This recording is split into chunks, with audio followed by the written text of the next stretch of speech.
Started. My name is Michael Goodkind. I think I know all of you guys at this point individually.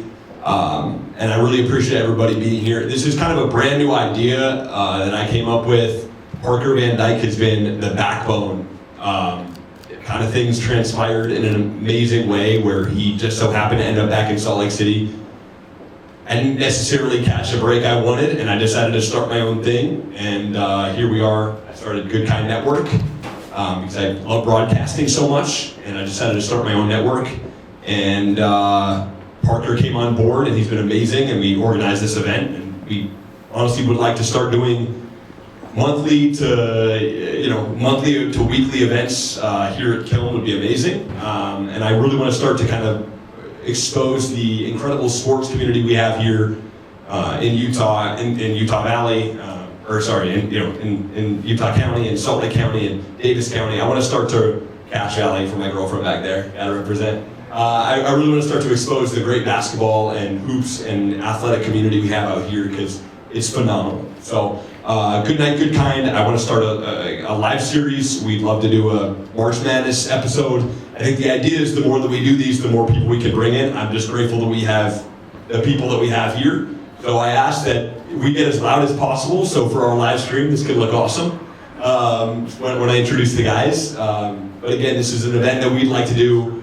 Hopefully we can give this some steam and we can start doing it weekly, bi-weekly, and then come the summer again, a bi-weekly kind of event that we do here, and we'll get rolling. But we appreciate all of you being here. I think part of this event is I really wanted to make it Tony Robbins-esque.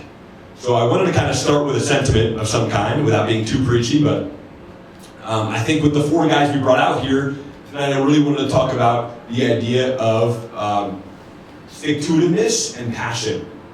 And I think something that I've seen with a lot of guys in the Utah community, and one thing I admire about being out here is it's really about family, and it's about faith, and it's about passion.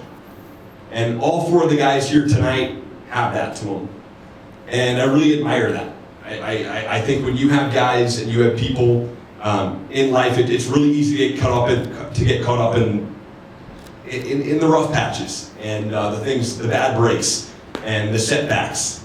And Parker Van Dyke specifically, because I know him so well, he's always a guy who's very chipper. Like, there's no other way to put it. He loves basketball more than anybody else in the world. And anytime you're down and you want to talk about basketball, he will talk about basketball forever. And it can almost like cheer you up no matter what kind of mood you're in. And I can say that for these four guys, even though I don't necessarily, I know Dave a little bit, Dalton, I've obviously gotten to know tonight, and Trev. But it's what Utah's about. The community here is really spectacular in terms of mentality. And the athletic community out here and the mentality of the guys here and the grind to get better is truly spectacular. So tonight, I think that's the central theme. It's mental fortitude and passion. After New Year's Day, I actually went out to Best Buy. And it was like January 2nd. It's a little gloomy out here in Salt Lake City. And everyone there just had their heads down, and they were so down and out. The holidays were over, and New Year's was finally over. And there was this feeling of like emptiness inside of the store. And I guess Best Buy, there's better places to be on January 2nd. But everyone there seemed so down. And I'm like, we have so much to live for. You know, and I know if these four guys walked into Best Buy that day, they'd have their heads held high, that's for sure. So the bottom line of that sentiment is a lot of times in life people can get really held up on the tough moments. And you had a great holiday with your friends and now it's over and now you're down and you're depressed. And the fourth thing, these four guys here, I know for sure, no matter what, it's basketball. And I think Trevin and Knell showed it last year in the NCAA tournament. Obviously, fourth all time for BYU in three-pointers made. You go to Dalton, Nixon, glue guy for BYU, defensive presence, and just an absolute hustler out there. Parker Van Dyke, East High leading scorer. Dave, the big man in the middle for obviously Utah. Should have gone to the NBA, could have. I think at one point you were close to like 20 points a game one year. And these are four guys who love to hoop, they love their family, they love faith, and God, I wish we were all that way. So we should all admire these four guys here tonight. And make tonight about mental fortitude, and can we all, God willing, find our passion in this life. That's what it's about. So without further ado, let's bring them out here one at a time. I guess we'll start on the Utah side first, shall we? Yeah. Okay, all right, let's welcome to the stage at 6'10". I know him from Murray High School. Went to the University of Utah, David Collette.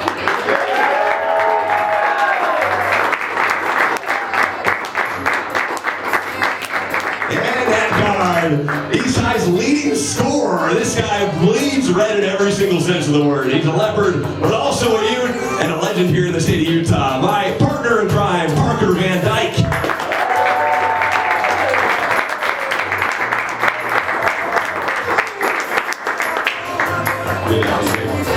Okay, the glue guy for BYU at 6'7", an absolute hustler in every sense of the word. This guy from 2014 to 2020, a massive presence for BYU. To the stage, please for the Cougars, one time Dalton, Nixon. Let's go. All right,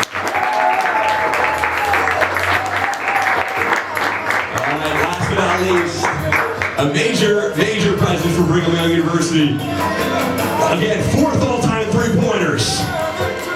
Killed in the tournament last year, all the way to the Sweet 16. Now he's here on stage tonight at Kiln. Please welcome Trevin Knell to the stage.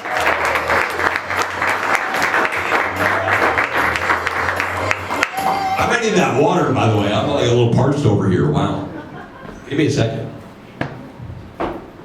Thank you. Thank you. All right, let's get started here. You guys want to water anything? Anybody? LaCroix? We're good? Okay. Hey, we're good. Fantastic. All right.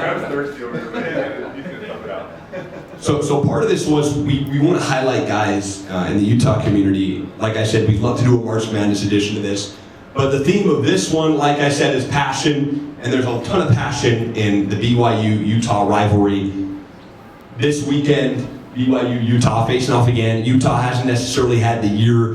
They've 1-5 in the Big 12 right now. 9-10 overall, and then on the BYU side, completely different, obviously. AJ DeBansa and company have been dominating this season.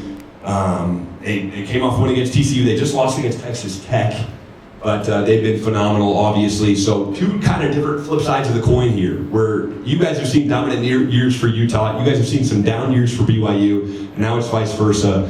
Let's just talk about the current state of both of these schools and kind of what you think the future is. Should I start us off? Yeah, please. I'll lead us. First off, Mike, thank you so much for that beautiful introduction. Great to be out here with these guys, great players. I will say from the Utah perspective, it's a rebuilding year, brand new roster, brand new coaching staff, but I think we're very excited with Coach Alex Jensen. Like us, he's like a Utah guy, high school legend, played at the U, had a great career, played there during the glory years. And so, as we know, the name of the game is NIL support, booster support, and I think because he's a Utah guy, he's a staple in the community, played for Coach Majerus, I think he's the guy that's going to be able to get that type of support that you now need in today's basketball. You got any thoughts, Dave, on that? Ditto. No, I thought the same thing. Just like Parker said, it's all about NIL. And if you can't get the support, you're not going to get the players. So I think Alex Jensen coming back, being involved in the community, growing up here, I think people will get behind him and support him and really start to drive Utah basketball forward. On your side, like Kevin Young, new era, obviously, but it's the recruiting job. Yeah, it's been super exciting to see, obviously, AJ DeBansa have a player like that come to Provo. Who would have thought, right? And especially like growing up here in Utah County, never would have thought that you'd be getting the #1 player in the country and, potentially #1 or #2 pick in the draft. And then to have, #1 pick in the draft, of course. Yeah, let's end that. Yeah, Boozer, we like Boozer. Yeah. That's how It's a Boozer town. Yeah, but again, Kevin Young obviously has completely shifted the way that the BYU basketball team has looked, and as someone who played there and someone that's grown up here, I think it's great because again, like we're all competitors and we all had these goals of winning conference championships, making it to the NCAA tournament, making deep runs, and BYU's in a situation where they're posed to do just that. Yeah, I would have to agree. Like, I'm actually in a really unique situation because I played for Kevin Young last year. We went to the Sweet 16. We had a remarkable year. And then I was able to play against AJ, Rob in the summer. So I know these guys really, really well. And I think it's super cool that Kevin was able to recruit, obviously high-level talent, but the culture that we were able to create from the Pope days is still there, which is awesome. Practices are so competitive. Everybody wants to win. Everybody wants your name on the leaderboard. Dalton knows all about that. But yeah, I think it just stems from the culture, and then obviously if you look at the fans, the fans love BYU so much. Every single sport, it's packed house for volleyball, it's packed for soccer, it's packed for obviously the Mary Center and the Bell Edwards. So I think that's kind of where it's starting to differentiate between Utah and BYU. I feel like in today's era, Utah's football has always been number one, right? So I feel like for Utah to be able to compete in the NIL, they gotta get the fans on board as well. I'll go straight back to you for a second. So you grew up in North Salt Lake. You went to Woods Cross. Just kind of take me, and I kind of want to go through all of you guys on this, but I think for someone that never really had athletic ability, it's pretty cool to see. Now I'm decently athletic, but I could never have played basketball personally. But to do what you guys did, to grow up, in Utah, and Parker and I talk about this all the time, and work your way to a Power 5 school, obviously Power 4 now, but Power 5 school. Did you grow up a BYU guy? Did you grow up a Utah guy? And just kind of take me through your journey a little bit. Yeah, so I actually grew up a Utah fan. So I was pumped for Utah. I had Utah jerseys growing up. I was bleeding red, didn't like BYU. And then the Jimmer era started. So I was like, I could go play for BYU. They kind of run the same style I like. I like to shoot it. But I was always, I had a friend, Parker, he would always tell me hey, if you ever play for BYU, I got a jersey if you want to wear it tomorrow, blah, blah, blah. And I was like, I'm never playing for BYU. It was never my dad went to Utah, we were in Salt Lake, And then when I started getting recruited a little bit heavier, Utah was probably a school I would have committed to. And my last AAU tournament, Eric Stowe had called me and was like, hey, we're going to offer you, but we want to do it in person. So a couple weeks go by, go down there, they don't offer me. They decided to offer someone else on my team. So I was like, okay, that's fine. So I ended up committing to Cal, super excited. I was when Jalen Brown was there. And then obviously coach that, so I was able to, right my wrong, commit to the right school. So it was good. Yeah, so I grew up here. I went to Orem High School, and BYU has always been really special to me. Obviously, my dad, Kevin, played in the early 90s, and so it was always about BYU growing up. And as a little kid, I always wanted to go there. I remember my dad bringing me to the Marriott Center, going and watching practice as an elementary, middle schooler. And that was the time where I was like, I'm gonna play BYU. That was the dream, that was the goal. But things did get a little bit, interesting once you got into the recruiting. And I had an AAU teammate, Burkott Chapman, who was a really good friend of mine. And we went on a visit to Utah together. We went on a visit to BYU together. And there was a time where I could see myself, potentially going there. Luckily, I was starting to see straight after that. And then I ended up committing to BYU. But it was one of those things, Parker and I, we've had a good relationship. We played AAU tournaments together. We grew up training together. Same thing with people like Jordan Loveridge. And so growing up, and when you're so close to the rivalry, but you have these real relationships with players, it makes things interesting throughout the recruiting process. But ultimately went to BYU, had a great experience there. And, so here I am now talking BYU hoops, obviously still living here in Utah County and have an opportunity to still stay involved with the youth basketball scene, running a youth program, leagues, and tournaments, but couldn't be more grateful for my time at BYU and how things have shaped out. Utah's turn? Or- yeah. Utah side? All right. Well, like we could have it could get tumultuous here. I think that'd be fun. It'd be good for the social. Just Well- you know, the two of you do a little UFC standoff would be pretty cool. Some like weigh-in stuff, you know, with Dave and Trev specifically. I think that.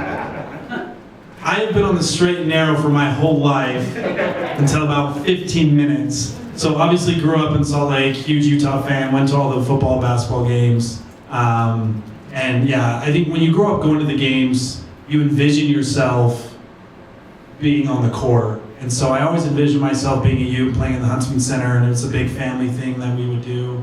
It was just a huge part of my family. Our whole family were Utah fans. But then, as Dalton said, as you start to get recruited, you start to see like, okay, there are other great schools out there and great coaches that you potentially want to play for.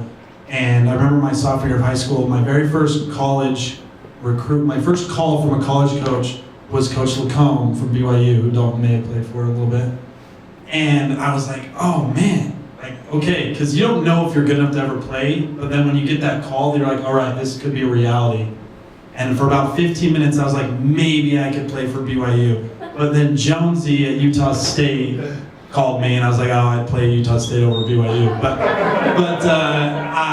But for a while there, I was actually dead set on going to Arizona State. I had a great relationship with the coach. Utah was in this weird rebuilding phase, kind of how they are now. Coach K had just taken over, and I felt like I wasn't as prioritized as some of these other schools there.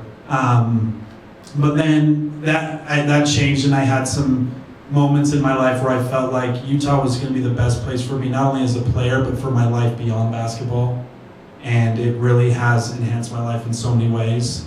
And I remember committing and signing, and like Dalton said, we kind of grew up playing together. And I remember Coach K telling me one time, he's like, do you think we can get Nixon here?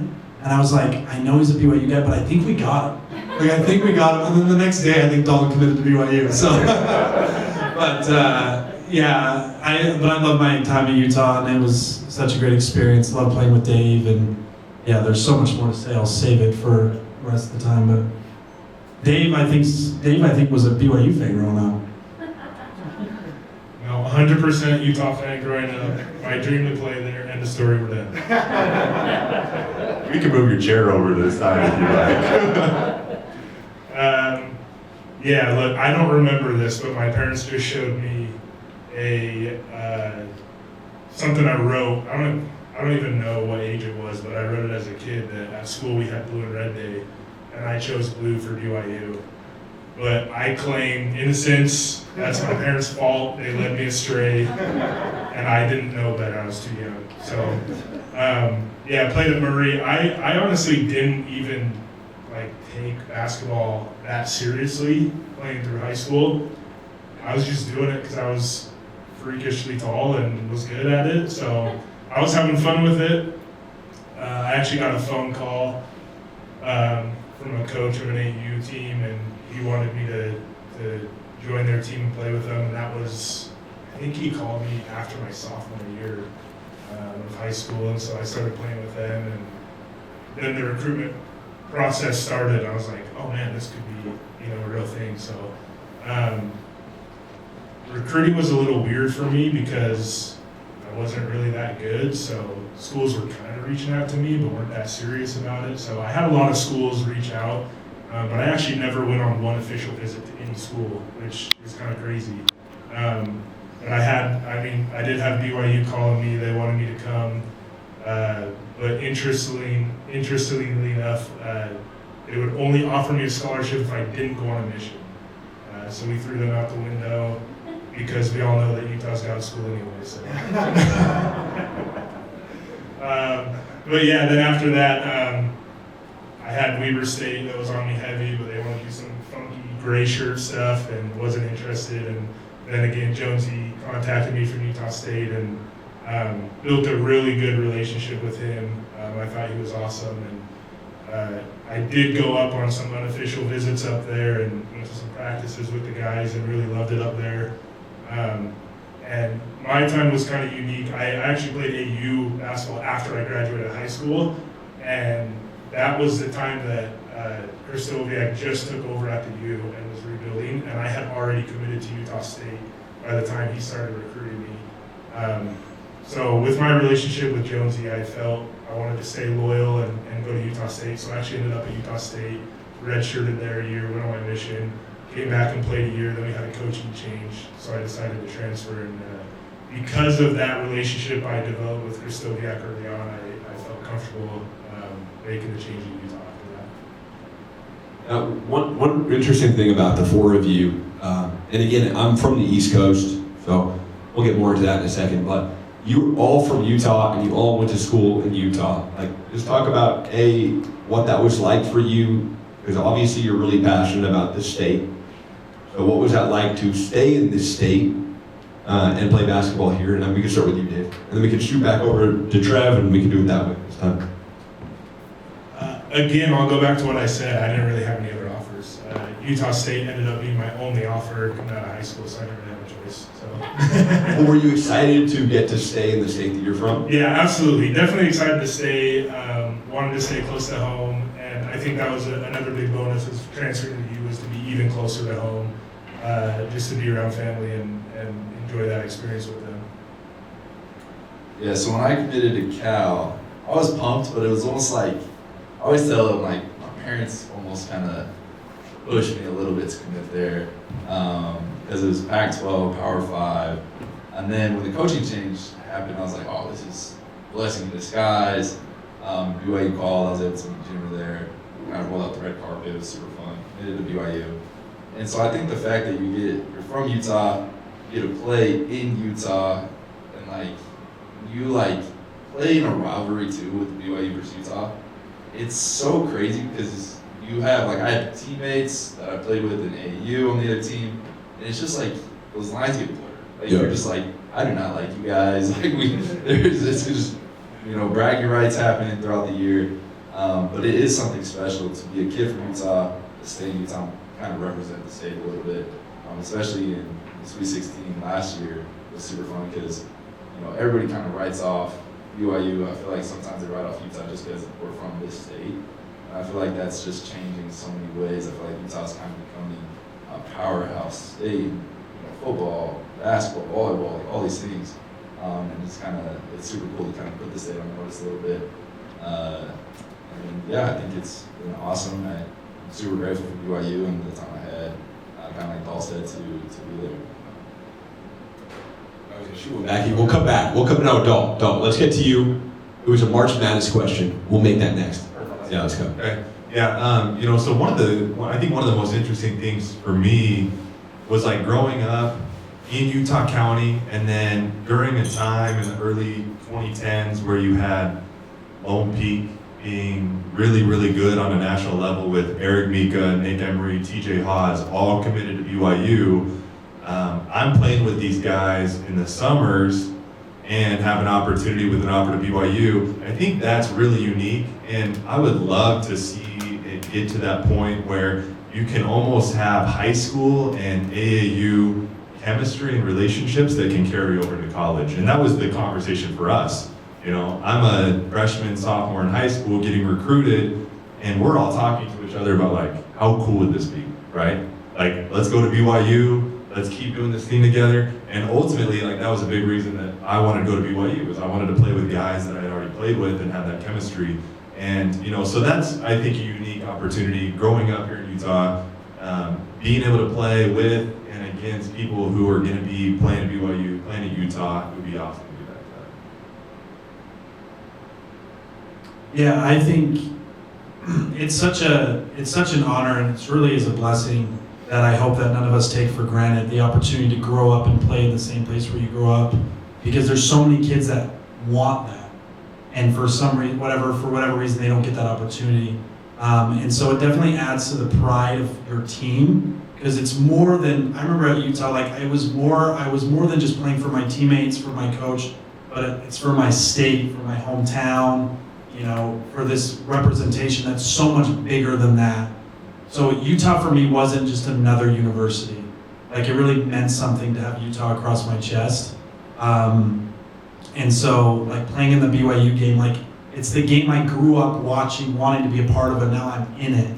That's so special. And few people actually get to have that opportunity, because a lot of kids just go to the school because, oh, this was the school that just happened to recruit me and I'm from somewhere else, or this is the school that paid me the most money. And so I think there's a sense of like, there's honor in that. And then the other thing I wanted to say was, I think, as I'm losing my train of thought here, but I just really enjoyed, I like that opportunity. Oh, and then we all went on missions, and I don't know if you guys probably thought the same thing. I didn't want to leave for 2 years and then come home and then leave again. So I wanted to kind of stay here after already leaving. And then I think we can all agree, your legacy is like bigger. I think people think I'm a way better player than I actually was, but just because I was like the local kid at the U, and people, you kind of have some name recognition. So, yeah, Your I dad didn't like that, by the way. yeah, they probably know. They're my big, yeah, they think I'm great. I've never done anything wrong. But I think, and if we go into this NIL talk, I think that what we're all saying, that's not quantified by money, but that is worth taking in consideration when you're getting recruited. That was a great place to kind of like piggyback off, and I think this is a sensitive subject, especially if Charlie Baker were in the room, but at the NCAA for those that, just the NIL, obviously, like you guys played in a time where there wasn't NIL. Trev, you came in when there was NIL, kind of gray area, but tonight's theme is BYU Utah, and the theme is passion. Like, do you feel like when guys get these major NIL deals, it can kind of subtract from that passion to play for that school? I think it can to a certain extent, again, because are you just playing, if it's all just money driven, then it's like, I don't care what I'm wearing across my chest. But I think like what these guys said and what Alex is trying to build, if the culture is great and it's always team first, the guys that don't have the right attitude and don't have the right priorities, they'll get weeded out. No matter what. Yeah. So money can fog things up, but as long as you have you still need the right things, like right mentality, right attitude, and right culture to still have success, regardless of the money that you have. I'm so excited for these kids who get all these money. I try not to think about how much they're making, because I think we missed out on a lot of money. Well, and kind of like, I think I can roll with this here, but like, do you think the guys that love to hoop just love to hoop, and it doesn't matter if money's involved or not? That's a good question.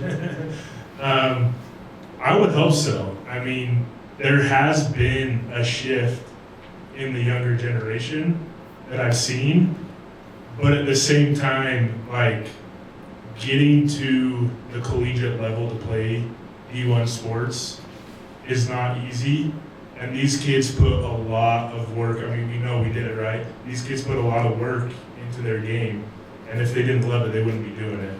So I think the money is a huge bonus for them, and like Parker said, I'm super happy for them too. I think it's awesome that they get that experience, and I think these kids still love the game. I think it's more about the sport playing that. I think the money is more influential now, obviously, but I think at their core, they really do love the sport, or else they wouldn't be doing it, because as we know, you can't not love it and play in college because it's too much work. And Dalton, I think this is a good spot for you to jump in, because you are kind of known for your hustle and for your passion of the game of basketball. Like, you just were a team guy through and through. And if money were involved for you, I don't think it necessarily would have played a factor whatsoever. But what are your thoughts on this subject? Yeah, no, I mean, that's, for me, and then my parents did a really good job of helping me understand, because, like for my recruiting, obviously we had the in-state schools, but like I had a school like Creighton, who was like really intriguing. It was the Doug McDermott era, and at the end of the day, my parents helped me understand that there's more to this deal than just the basketball. I was blessed to be able to, find my wife at BYU, and so if you can go into that and you're trying to plan long term, as opposed to just like, I'm here for 1 year, you're gonna pay me the most, that's where I'm gonna play. That's where I think, obviously that's where you kind of get into a little bit of a hard area to deal with. But like Parker said, for me, I was all BYU, all all my life, and to be able to wear the BYU jersey meant so much to me and to a lot of my teammates. I think if Kevin Young can continue to have those guys, those program guys who grew up wanting to go to BYU and then still be involved with lucrative NIL deals to be able to, be in a situation to be competitive so that you don't lose them somewhere else. I think that's really where the coaches are going to try and navigate that. But, the funny thing for me is like after I played at BYU, I went back to a practice and Coach Pope, had me speak in front of the guys. And one of the things he said, and this is, interesting, is he talked about what a culture guy, kind of how I tried to play, what a culture guy or glue guy or a hustle guy provides for a team and a program. You can't really quantify with an NIL number, right? You get these guys in the transfer portal, okay, you're averaging 16 points a game, you're shooting 40% from three, here's your number. But what is a Trevin, Knell, what is a Dalton, Nixon worth in a rivalry game against Utah, or what is that worth in the locker room for a program like BYU? I think that's an interesting topic and something that I think coaches are going to dive more into. Do you have thoughts on this subject, by the way? Good. Yeah. Does he have thoughts? He's got some thoughts. No, I actually was just gonna say, kind of piggyback of what Parker and Dalton said, was like there's honor playing in a rivalry, and if you look at both schools right this second, I think we have on BYU side we have one guy that's actually playing that's from Utah that understands the rivalry, and from Utah's side, is there anybody? So like, how much can you get the guys hyped for the game, right? They don't understand the rivalry. They just get thrown into it because they're transferred into it, right? So the fans will get into it. The energy, no matter what, you'll feel the energy in the game. But to be able to represent your state being from there, I think means so much more. And like Dalton said, I think there should be a way, hopefully one day, to quantify like the loyalty aspect. Because people are just, in today's world, like I'm so excited that they can go get money. But they're just chasing it at that point. They're just chasing the next paycheck.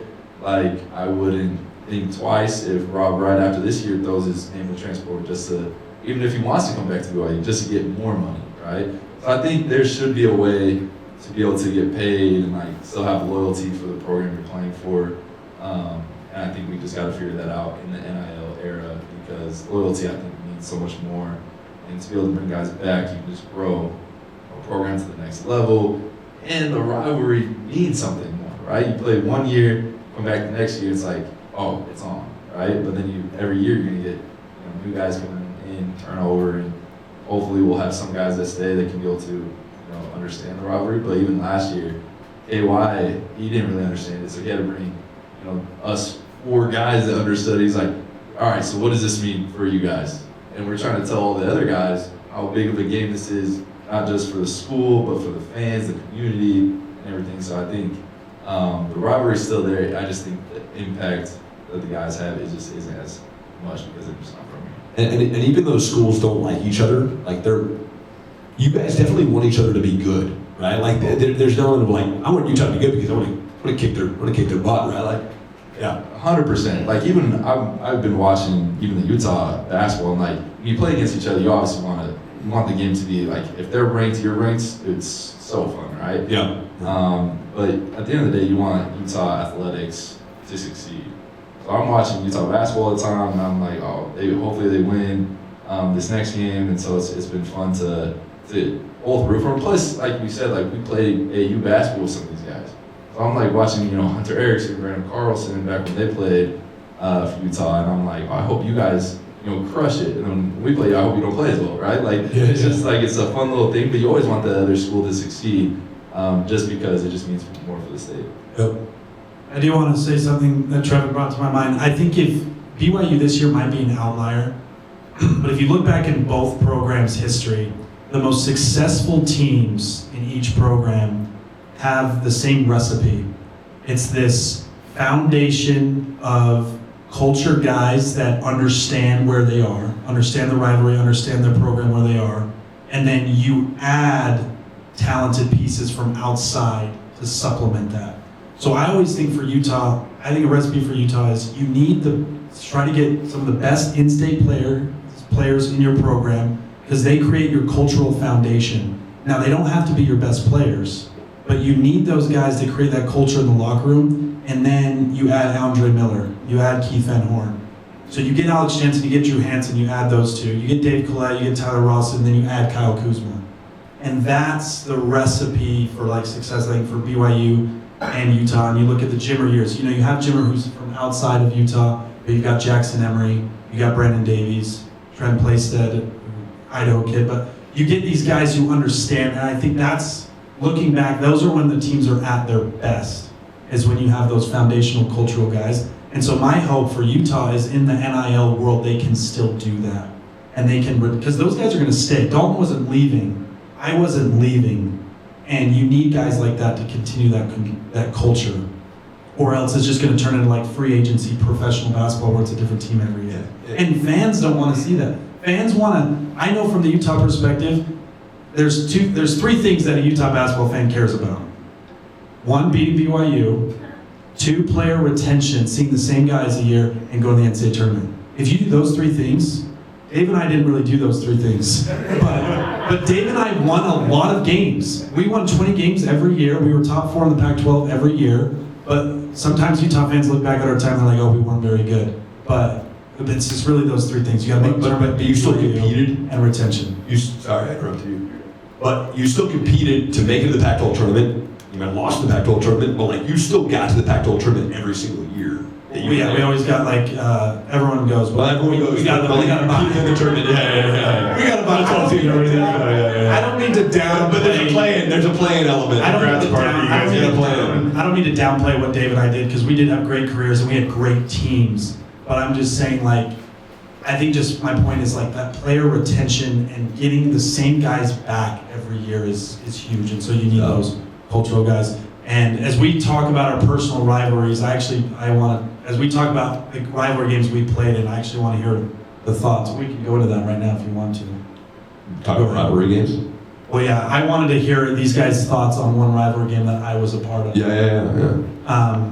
Well, let's first, this is my thought about the rivalry game. So it was Utah at BYU, my junior year, your senior year. Dalton, you may have been on the team, but you may have been hurt. I'm not sure if you played. But my thoughts, Dave, that was the best team that we were a part of. My thought is one of the biggest reasons why we lost that game was because our team was not prepared for the rivalry. Like, we showed up to the Marriott Center hour and a half before tip-off, and it's full, and the student section's going crazy, and it's right after the rivalry had been canceled for a year, and I just felt like we were not prepared. And I want to hear the insight from the BYU locker room in that, and then why do you think, if you remember that game and your thoughts? Yeah, I feel like that was a tough one for us because it was just off that year where we suspended the rivalry. And so it was my first year playing there. It was yours too? Yeah. We'd never been there before.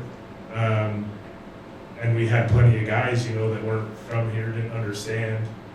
And I think some of that, Coach K was one of the biggest guys involved in that rivalry, right? He took it so seriously, but I think even he kind of lost some of that with taking a year off. And I honestly feel like that's kind of what dampened that for us is we didn't have the continued rivalry going on, and so we're coming off a break, and I feel like we lost some of that competitiveness. We lost some of that spirit of the rivalry because I remember, we were a little lethargic going in there. The locker room wasn't the same as it usually was. And then we showed up and walked out there to a packed stadium, and I think we all kind of just were wide-eyed, like, holy crap, what is going to go on here? Yeah, we definitely weren't ready. Yeah, the home games here in Provo help. Obviously, like that definitely gives BYU an edge. The crazy thing is, like, looking back and how different it was. Obviously, you two, Tyler Rawson. On our end, again, I was hurt, but Yoli, TJ, Nick, Zach Stelius, all Utah guys, right? So that's what's really cool going into it. The hard thing with rivalry games is you have to continue to prepare like you always have, especially at like this point in the season. But you just know in the back of your head that there's an emotional element to it that is just different. And like you guys said, it's hard to prepare for it. Looking back on that game, I think just we were able to carry the momentum of the home crowd a little bit better. But it's one of those things where it's just like a really hard way to prepare, knowing that this is going to be a battle, and it doesn't matter if we're way better than Utah or Utah way better than us. it's going to be a close game, and that's what we saw a couple weeks ago with the BYU Utah game. You know, it's just like it's going to be a game that's going to be within a couple possessions for the majority of the first, second half, and that's what's so amazing about the rivalry game. And Marriott Center is like one of the hardest places to play, you know, on the West Coast, if we're going to call this the coast. Nonetheless, it's one of the hardest places to play in the western part of the United States. Yeah. In terms of college basketball environments, Yeah, absolutely. we're talking like U of A, Yeah. you know, maybe ASU. They're not great this year, but, you know, Pauley Pavilion doesn't necessarily pull like Marriott Center does. Like, it's a staple for sure. It is, and like again, looking back at rivalry games, you know, for me, it was, you know, I played in the WCC, so it was the St. Mary's, the Gonzaga game. Those games were crazy, and we won games against those teams because they were playing in Pro Bowl, you know. So I'm excited thinking about this Saturday, what that's going to feel and look like, because it doesn't matter if BYU's already beat Utah. It doesn't matter if BYU's, you know, supposed to win. If they're a better team. It's BYU, it's Utah, nothing else matters. Fans are going to show up, teams are going to show up. It's going to be a lot of fun, What? no matter what. Trev, and for you, like, piggybacking off what these guys have said, do you feel like the rivalry, you know, in your time at BYU, like, was there a specific year where it was the most intense? I mean, every year is so intense. It doesn't, like Dalton said, it doesn't matter if, you know, BYU's having a bad year, Utah's having a bad year. Like, it could be BYU's undefeated, the best team in the country, and Utah hasn't won a game, and it's going to be going down to the wire. Like, it's just how it is, how it always goes down. And I think the hardest part, like Dalton said, is like you have to treat it as just like the same mentality, the same game, but there is so much an emotional aspect that I think fans don't understand that players kind of go through. So I remember this my senior year playing the Marriott Center. We lost to them at their place. We were on like a 9-game win streak, and my first shot I came off and like hit the backboard, and I was like, I swear I shot the same. And it's just like you have so much adrenaline. There's so much like emotion because you want to make the state proud. You want to make, you know, your school proud, the fans proud, your team proud, and you almost want to do everything in your power to win this game. And it's almost like, okay, you gotta breathe, take a step back, take the adrenaline down just a notch. But that's just like the energy's insane. So no matter what, it's gonna be a close game. It's gonna be fun. But when the jitters are there, like, I always think this too, and we'll get more to the NCAA tournament in a second, but like, I always think this when I watch March Madness, like, it takes a second to settle in, especially in that first round game. Like, it takes a second to settle in. I'm sure you felt that, obviously, in the tournament, but in those Utah games, like, the butterflies are there. And that shot may come off and you may break it. Like, for the first 3 or 4 minutes of the game, too, it takes a second to settle in. It wasn't the 34 minutes. It took me a whole half to settle in. I was juiced. I even told my coach, I was like, my hand's shaking. I can't calm down. Yeah. But It's like- just to go off of that though, like I was thinking about this the other day, and I'm interested on your guys' perspective as well. But the BYU game was probably the most like physical, competitive game we had all year. And like besides me getting tossed around like a little kid by DeAndre Hayden, but I specifically remember that BYU game being the most physical. Even though we may not have been prepared for it, it was one of the toughest games I think we ever played. And I'm curious as to how you guys thought about that compared to other games in your season. I mean, Yoli, I think my freshman year, Yoli was first game back, but he had like 25 at half. Playing good. He's never really cramped even in practice. He's cramping during the game. Yeah. Like, your emotions are so high. The energy's insane. Fans, like, shout out to the fans because they always show out, even if it's at Utah or the Marriott Center. But it's just such a fun atmosphere. And like Dalton said, like, we played against Gonzaga. Like, this last year we played Iowa State, Houston, all these games. But I don't think it can ever replicate the type of like energy and like that feeling of playing in a rivalry. I think the perfect example was, so Trevin's freshman year, my senior year, perfect example of what you want a BYU-Utah game to look like. Jake Toulson comes, gets out on the floor for warm-ups, and he's saying, "This is my house, this is my house." We go into the game, and it was back and forth. It's Yoli Child's first game back from his suspension, so there's a lot of talk about that. We go through the whole game. It ends up going into overtime. Rylan Jones takes like 8 charges. And what ends up, yes, and so what ends up happening towards the end of the game, Yoli's out with a cramp, again, to say to the physicality of the game, it's just different. I'm fouled out, TJ Haas is fouled out, and Jake Toolson with like 15 seconds left gets another charge called on him, drawn by Rylan Jones, and then he goes over to Custodiak and Chris Jones and says something to him about Rylan being a flopper. And then the buzzer sounds, we come back, emotions are high, and there's an altercation in the post-game line. Exactly how you want a BYU-Utah game to end. Chris Jones yelling at Jake yelling at Chris Jones, Custodiak and Pope won't shake each other's hand. We go back into the locker room, and like, yeah, stuff was thrown. I remember water cooler shoved.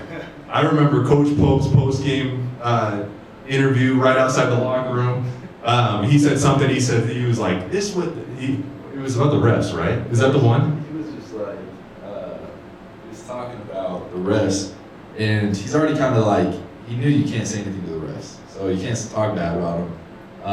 But he just kept saying, "These are the best refs I've ever had." In the most sarcastic tone. He goes, "I just want to say that was a brave and courageous crew. I'll take that crew every day." Every time, we gotta get those numbers. We gotta get them in the Marriott because they're the best refs. I'll take, that's the best crew to ever step foot on the planet. That's how we handled this post-game interview. But again, it's just one of those things where, like, coming away my senior year, that was the toughest loss for us to process because it was a BYU-Utah game.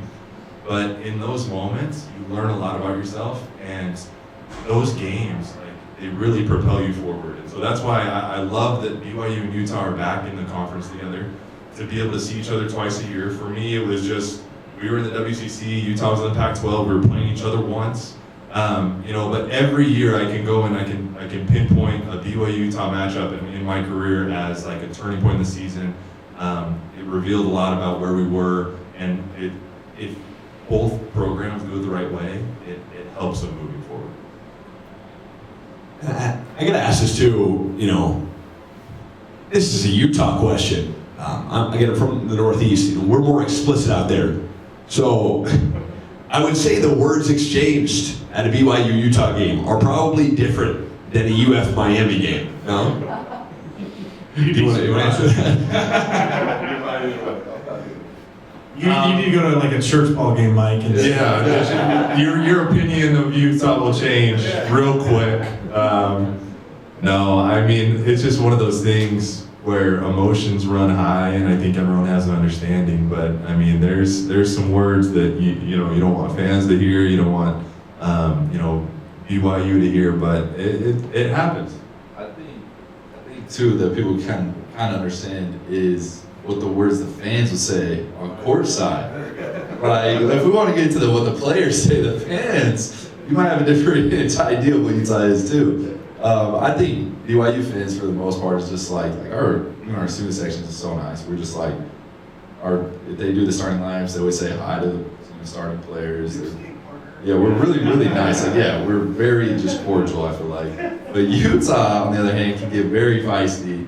And I think that's kind of where different emotions can kind of play into even like what we say to fans, what we say to the opposing team as well.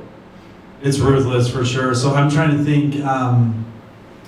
So 2018. So the interesting component about the BYU game that Dave and I played in was obviously, we haven't said it, but like the year before game at Utah, the Nick Emery incident. So it's similar to the Jake Tools thing, but he actually like hit one of our players, hit Brandon Taylor, and then him and Coach K were going back and forth. And then I love Coach K. We both love Coach K. There's one thing I disagree with on him. You don't cancel this rivalry. And so after that game, he went to the press conference and he pretty much said, we're not going to play BYU next year, which still hurts me because that robbed us of a game, and you don't do that. And so then the following year we go into the Marriott Center and the crowd was just so ready. I'm pretty sure Coach K in his press conference said, like, this is just not safe. So every time there was a foul in that game, the whole crowd would go, that's not safe, that's not safe. And they were just ruthless to us. But on the note of like the BYU fans being like rowdy, but still like cordial, kind of. I remember being on the floor and there was a guy in the front row, just like a dad or, just a dad age, 40 to 50-year-old guy. and we're running a play, and I'm just running. In this play, I kind of go back and forth on the left wing a few times, left wing and corner. And as I'm running this play, this guy in the front row was just like talking to me, and he just goes, "You know, Parker," as this play's going, "You know, Parker, I've followed you your whole career. I really liked you at East, but I am just not impressed." It was like this 10-second back and forth. I wasn't going back with him, but he was just like, his legs were crossed and he was just talking to me during the middle of the play. It was so weird. Where like somebody else, they would just say like the F word at you or something like that. Parker. That was a BYU FU, Parker. Yeah, I know. It's just like, I used to be a fan of you, but I am just not impressed right now. It was almost like a parent being disappointed. Yes, that's what it sounded like. I'm like, is that my dad just like disappointed in me? And that was like my favorite memory of that game other than us losing. I did want to say one thing, because Dalton said interesting thing, how the games, even the losses can propel you forward. Because my senior year, so the next year, we played at the Delta Center, which was dumb. Terrible. Yeah. The Lehigh Classic. Yeah. Terrible. Another thing about, you don't cancel the rivalry, and you play it at either place. You play it at the Marriott Center, you play it at the Huntsville. You don't play it at a neutral site unless you have to for the tournament or something like that. But anyway, we played at the Delta Center, which was dumb. Another one of those things, we didn't play very well. BYU beat us. And that game, though, I remember I had never felt so I was a captain on the team, and I felt like I had let my team down. And that was a turning point for us. We had a young team, and then we ended up taking third in the Pac-12. So Dalton brought up a good point. That was such a low point for us, but it propelled us forward. So that's why that game is so important, even if you lose, because it does make you look yourself in the mirror harder than maybe you ever have before. And me individually and our team really turned around after that performance. Yeah, I was just gonna say nothing makes you more mad than losing to BYU, right? I look at some of these close games we have, losing 1 point at Arizona, losing by 1 to UCLA at our place. Those were heartbreakers, but losing to BYU, nothing makes you more mad. And I think that's the reason why even a loss can take you forward, because you look at yourself like, I didn't play hard enough. We just talked about how hard you play in those games, and you're sitting there and you lose, I didn't play hard enough. We got to do more. Is there a certain moment that you look back on now? Well, while you're going through it, you're like, this is horrible. Maybe a missed shot late, right? And I think it's harder in the NBA. I see a lot of these guys, especially watching the NCAA CFB championship.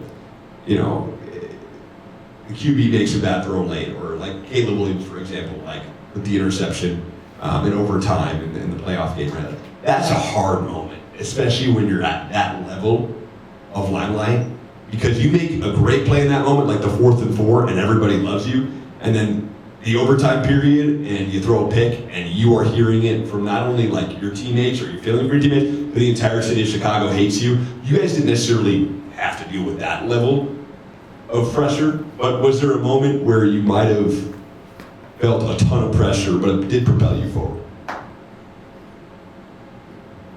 I think so. In the locker room after the senior loss was one of those propelling moments forward. Luckily, I didn't throw an interception to lose the game or anything like that. Yeah.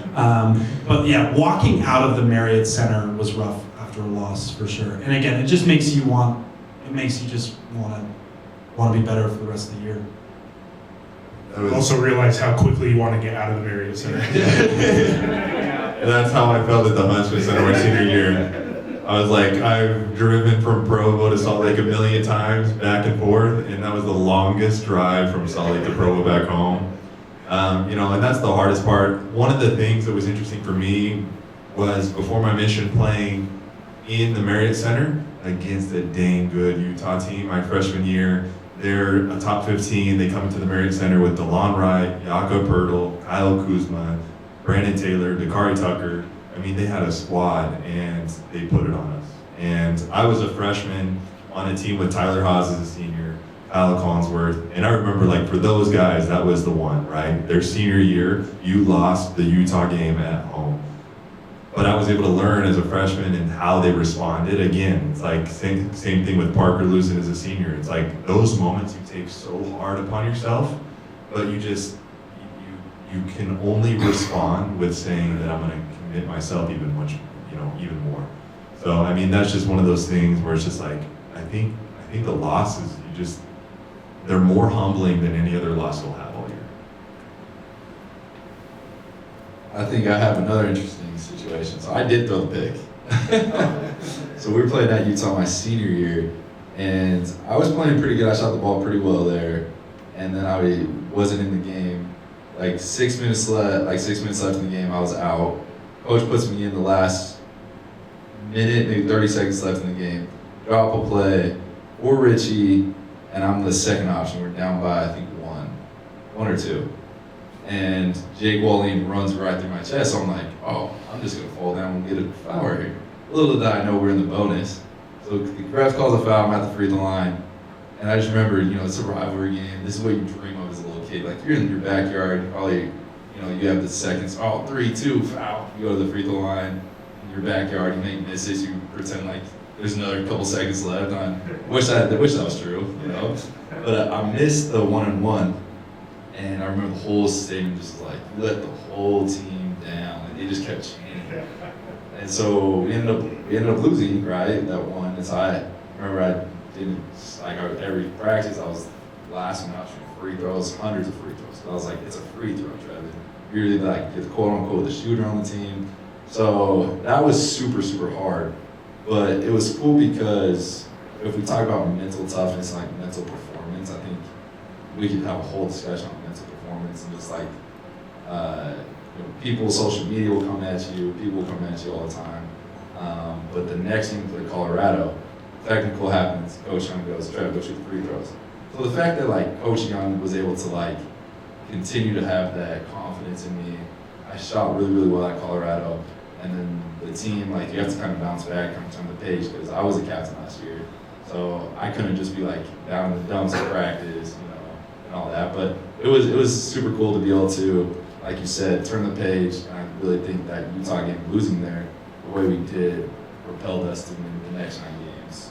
Obviously went on to the Sweet 16s. Piggybacking off that, and we only have a few questions left here because we do want to open it up to you guys, the floor, to ask questions. So I don't want to run as we've been almost going for an hour now, which is pretty impressive. But Derek Jeter's talked openly about this, and I find it really interesting because I think we all kind of feel this way. But Derek has talked about specifically, like, he was even nervous for his job.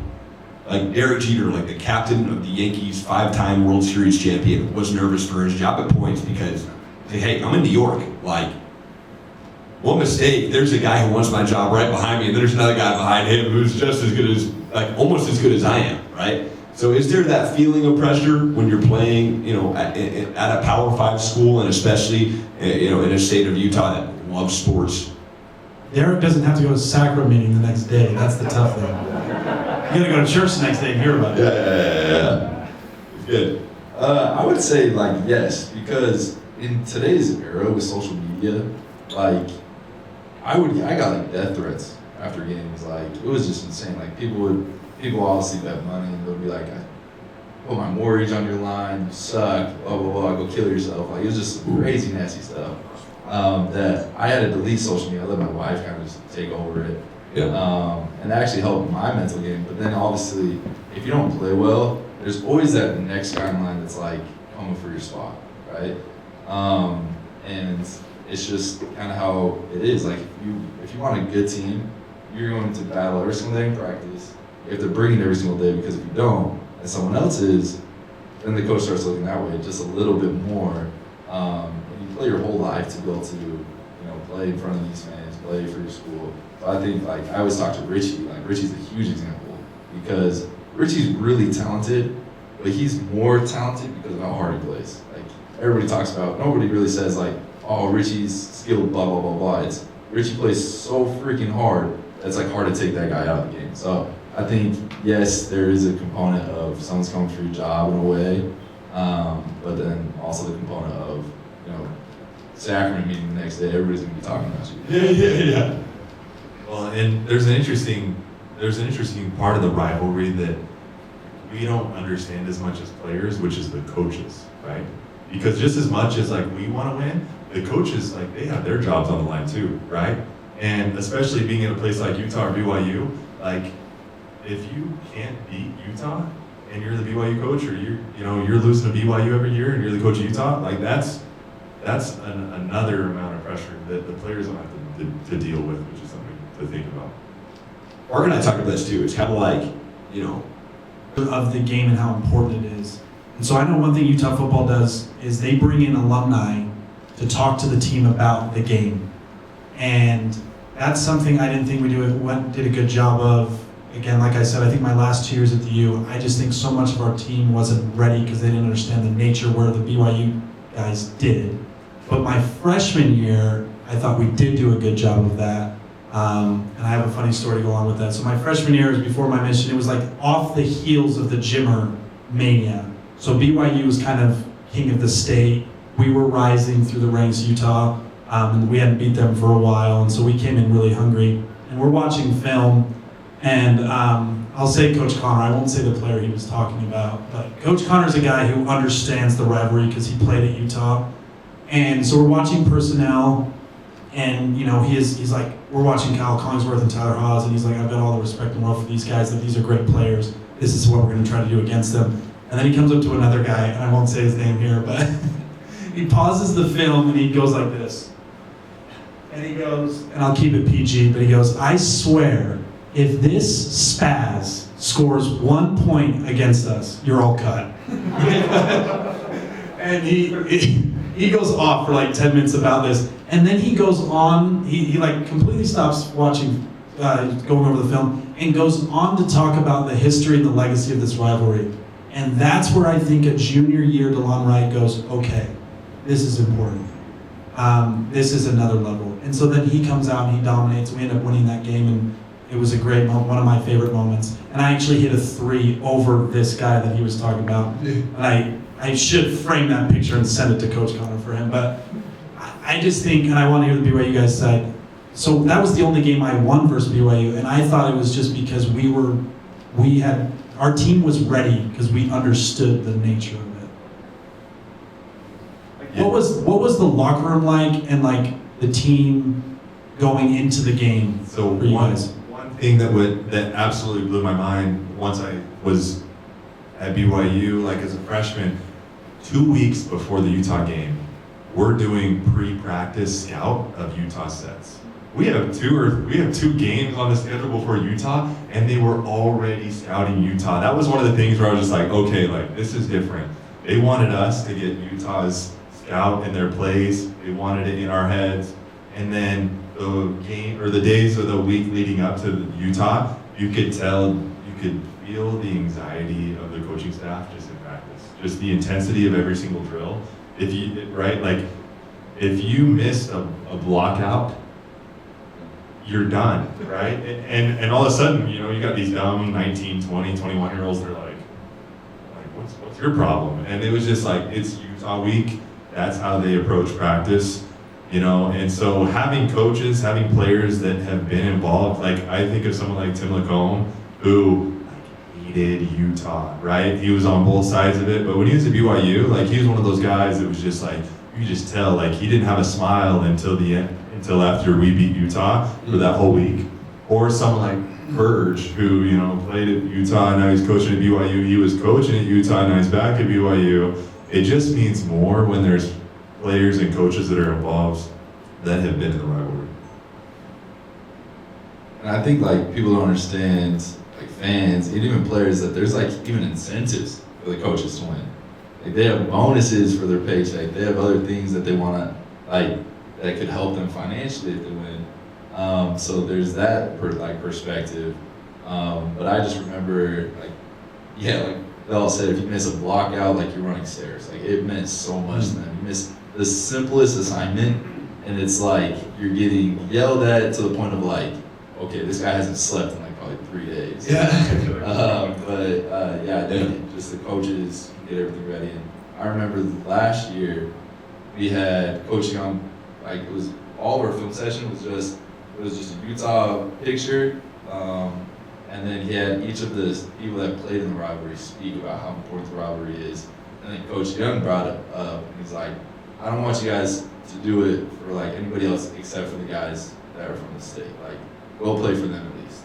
And so I think that's the whole component of having guys from the state just means so much more, the loyalty aspect. And I think that's what Alex Jensen can bring to the Utes now. And I think that's probably why, one of the reasons why Utah played so well in that game, because Utah's here right now, but they played up to BYU's level for that game. And I think that's a big strength that Utah can bring forward is because Alex knows that. So I'm interested to see how this game in Provo. It's tougher to play down there, but I'm interested to see how they respond. Dave, do you have thoughts on this weekend? Yeah, I have a lot of thoughts. I don't know if you want to share them. No, I think Parker's right. I viewed it the same as Utah's definitely not on the same level as BYU this year, and we all know it. But it just goes to show what the rivalry does. Is we saw that game. It was competitive. It was close the entire game, and who knows what's going to happen. I mean, it's going to be a little harder for the Utes to play in the Marriott Center, especially for these guys that aren't from here. They don't know the rivalry, and I bet you none of them have played in the Marriott Center. It's going to be a little eye-opening to them. But I do agree. If anyone can get him ready, Alex Jensen's going to be the one. He's played there. He knows what it's about. So hopefully he can get them prepared the same way, and we can see another competitive game.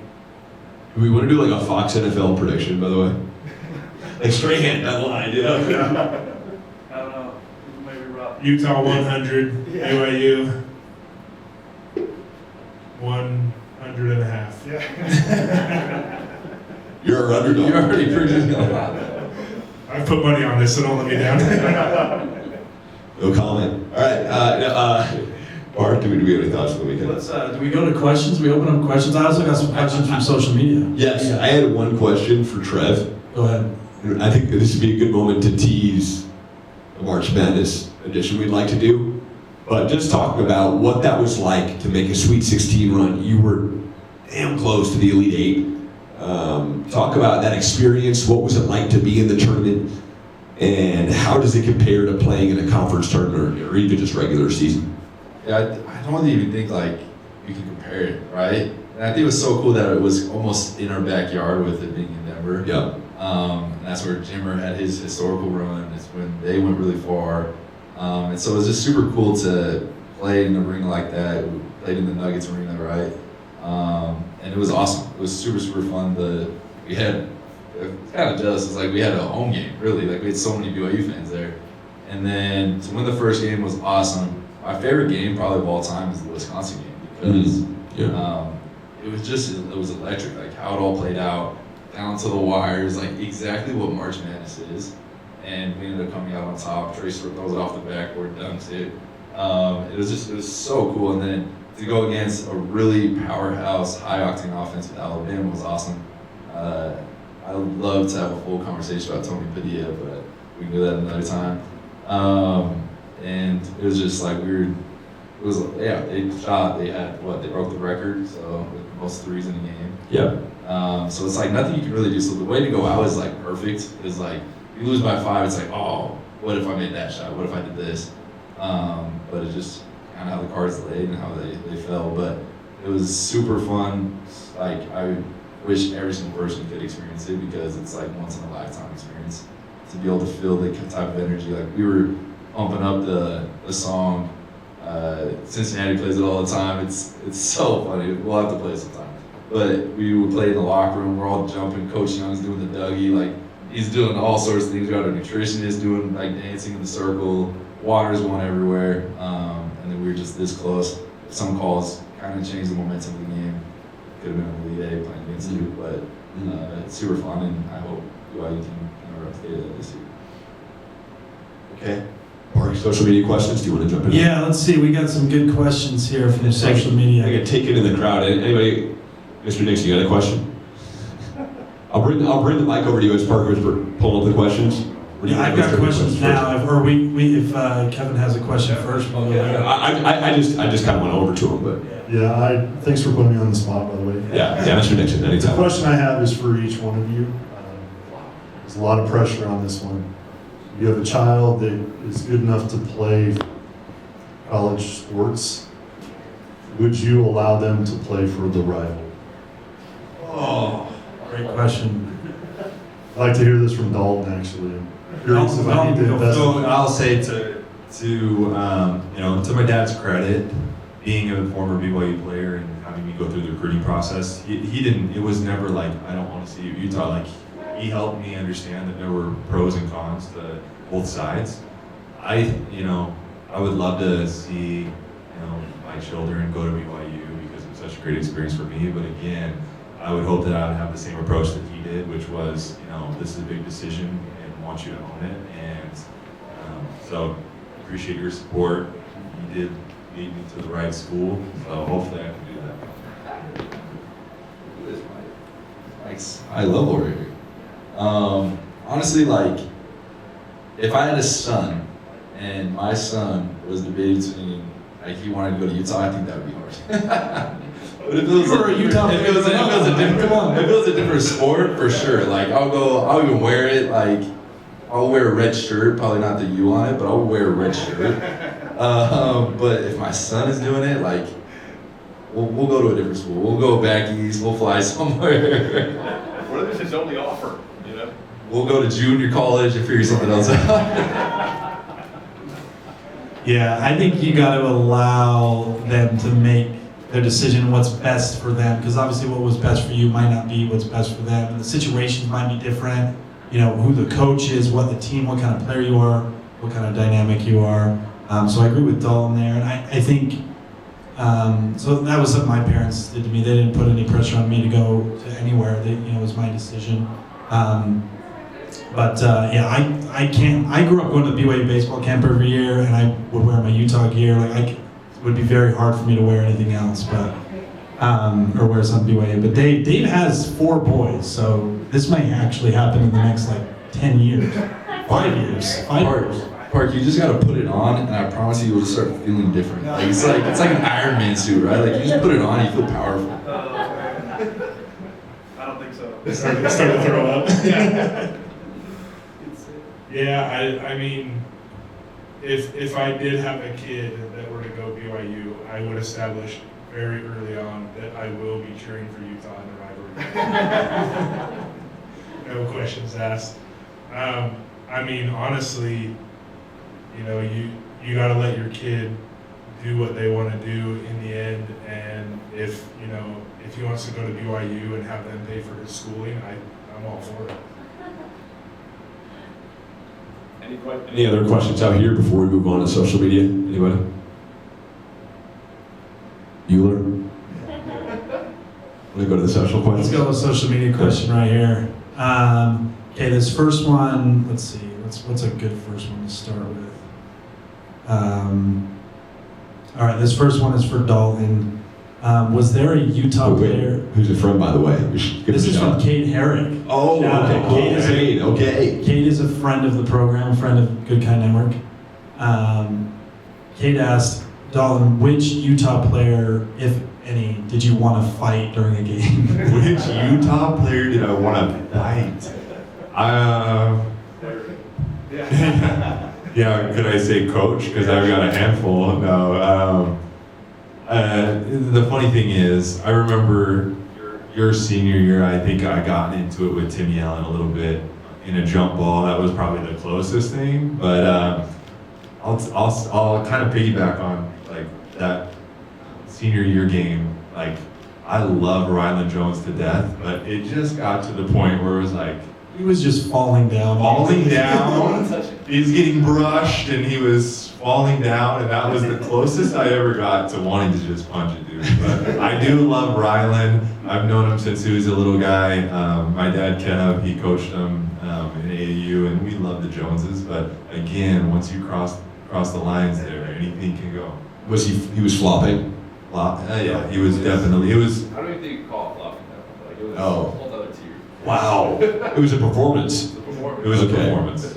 Utah's had some small guards that are almost better because they're small we played with a guard, Justin Bibbins, and everyone used to say like, oh, if Justin Bibbins was 6'3", he'd go to the NBA. And I'm like, I think he's actually better at 5'9". Yeah. Because they use that to their advantage by, they fall into charges, they get so many fouls, things like that, and so I get that. Wait, Park, do you guys remember the Dylan Brooks, Oregon, played Utah, just the 1-2 fall down? The flop, That's yeah. kind of how it was with Ryland. Yeah. It was a 1-2, and he was falling back. So bad. The next question is for Dave. So Dave, you played also from Kate. Kate asked some good questions here. Kate asked, Dave, you played against BYU for Utah State and Utah. Explain the difference between playing as a Ute and as an Aggie. Yeah. Man, Utah State was so long ago, it feels like. I was just a freshman, and again, I will say though that I remember that game being one of the most physical, and that was like I did redshirt, but as a freshman playing my first year in college, that was like an eye-opening game. Like, holy crap, these guys are big and physical. Unfortunately, I lost both games, so there wasn't a huge difference. They both sucked. Yeah, we did get to play the spectrum, and that was a whole different level. Honestly, it's kind of like a mini Marriott Center, where it's packed, it's loud, the students are there, they're right on top of you.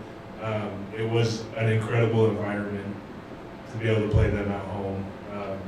But yeah, Utah State, Utah losing both. BYU sucks. I love you guys, but at the time BYU sucked when we lost. So. Park, I got a quick question for you guys. Yeah. And we can just hurry this because I know we don't have too much time. But I actually want to know your guys' thoughts on how can you guys change the atmosphere in the Huntsman Center?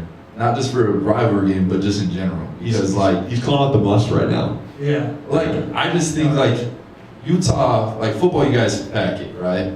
And I just feel like Utah basketball deserves to have their gyms packed. And they just, they only fill, 40% sometimes, and so I just want to know your thoughts on how they can change it, because I think that would also change culture of Utah a little bit more and just everything else. It's a great question, and something I've thought about and lost sleep over for years. So one thing that I wish I would have done better when I was at Utah is I would have tried to help people, the players on my team, and I think this is what Alex can do, and this is why he has the job. First, the players need to understand how special the place Utah is. They need to understand the rich history and tradition that we have. So they want to be here. They look at it like how the way we viewed it. This is a special place, and it means something to have success here. It means something to have success at BYU. You could go somewhere else and have success there, but it means more at that school. It means more at Utah. When you look up in the rafters and you can put your name in the history books with Van Horn and Danny Vrains and Andre Miller and Andrew Bogut, that means something. And so, one, it starts from within. They understand that. As far as then, kind of what happened, you look at the last few years, when Dave and I played, the Huntsman Center we had the second highest attendance behind Arizona in the Pac-12. We averaged over 13,000 fans a game, so it was rocking when we were there. I think COVID really hurt. They fired Coach K, probably premature. And then we haven't been able to just pick it up since then. And I think the team the school has gone so football heavy, and I think we're just still kind of trying to play catch up. But that's something that I think the community can rally around, again, is Alex being the coach. And then, like I said earlier, 3 things. If you beat BYU, if you retain players, and you make the NCAA tournament, I swear, if Utah can just look at the March Madness bracket and they can just, Utah's playing, they're the 16th, they're playing here. That will change things so much, because it's been 10 years since we've been. So I think that's a huge thing that hopefully Alex can change. David? Yeah, I'll probably hold back some of my more real thoughts, but I agree with Parker in most of that. I think some of that is a fault in the school itself of pushing football, right? Football's always been number one, and in the last, couple of years, basketball's kind of been left on the side, and I agree the players didn't understand, but I think there's a little fault there, in the school. I think Alex Jensen is the man that can do it, but he's going to need support from the athletic director, from the school, and that's something that they haven't been getting lately. So I think the school needs to buy in on its own program first. All right. That's an hour and 20 minutes, by the way, of late night Utah talk show here. Sports talk show. I think that's it. Yeah, any other final thoughts? Anybody final thoughts? Go Cougars. Go Utes then, I guess. Yeah. That's a great way to end it. No, this has been fun.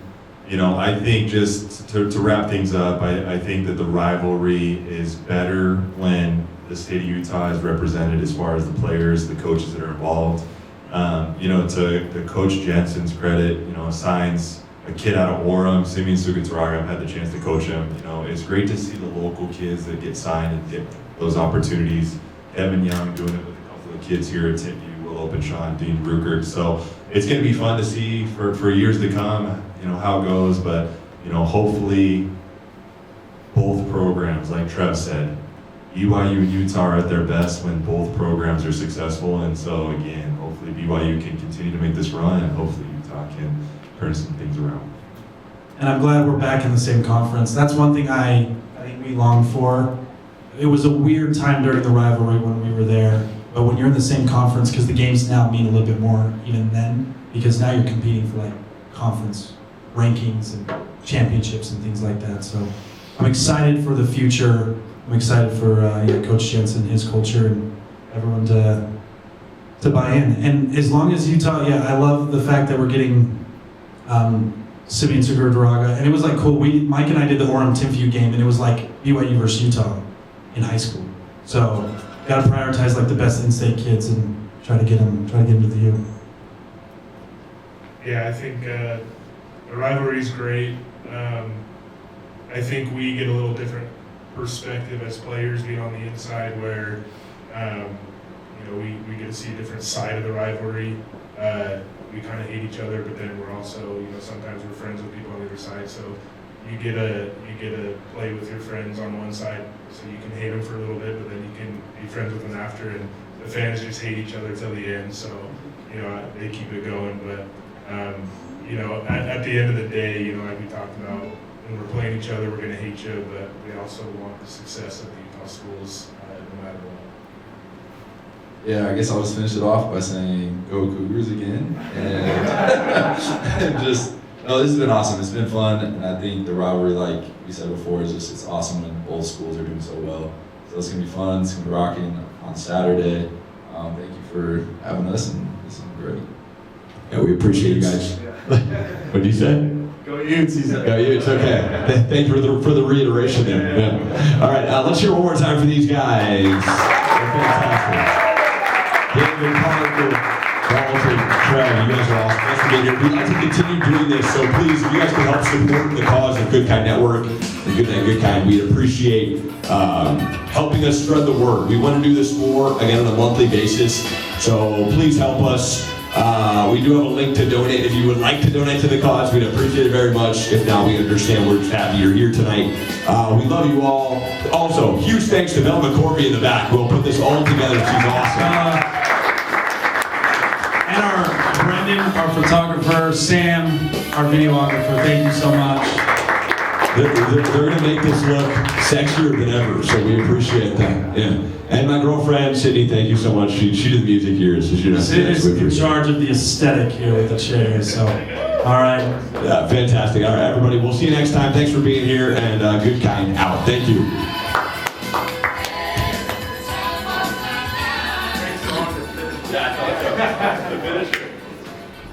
Well done. Nice work. Thank you guys for coming so much. Let's get a photo of Michael. Take off.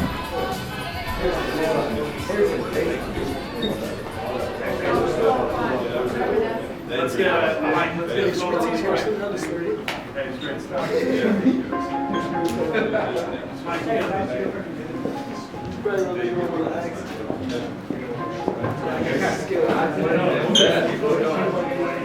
you.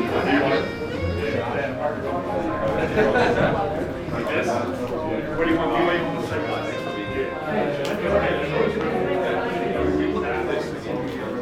Oh, we should have done that. By the way, everybody, there is